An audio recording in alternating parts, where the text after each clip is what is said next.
Өнөөдөр их сайхан өдөр тохиолж байна. Америк нэгдсэн улсын Вашингтон DC хотод нийслэл хотоос мэнчилж байна. За, Apple Global гэдэг компанитай Монгол брэнд холбоо хамтран ажиллах гэрээнд гараа зурлаа.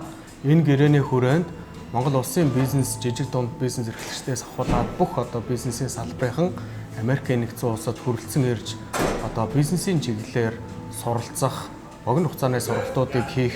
За, Америкт хэрхэн бизнесээ өргөжүүлэх талаар бүх чиглэлүүдээр хамтарч ажиллах тэр боломж нь нээгдсэн тийм сайхан гэрээнд талууд гар үсэг зурж хамтран ажиллахаар ингээд албан ёсоор хэллээ. Энэ хөтөлбөрт бизнесүүдтэй танилцах аялал, бизнес хамтын ажиллагааг нэмэгдүүлэх чиглэлд чиглэгдэж байгаа юм.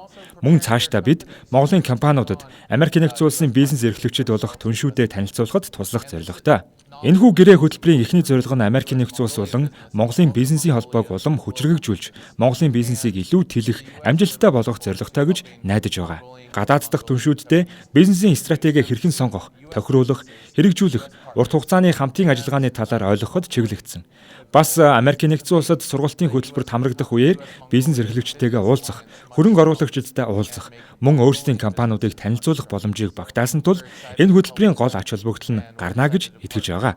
Удахгүй Монголын бизнесийн салбарынхантай Америк нэгдсэн улсад уулзахыг Тэсэн ядан хүлээж байна. Боломжоо хоорондоо холбоцгоё.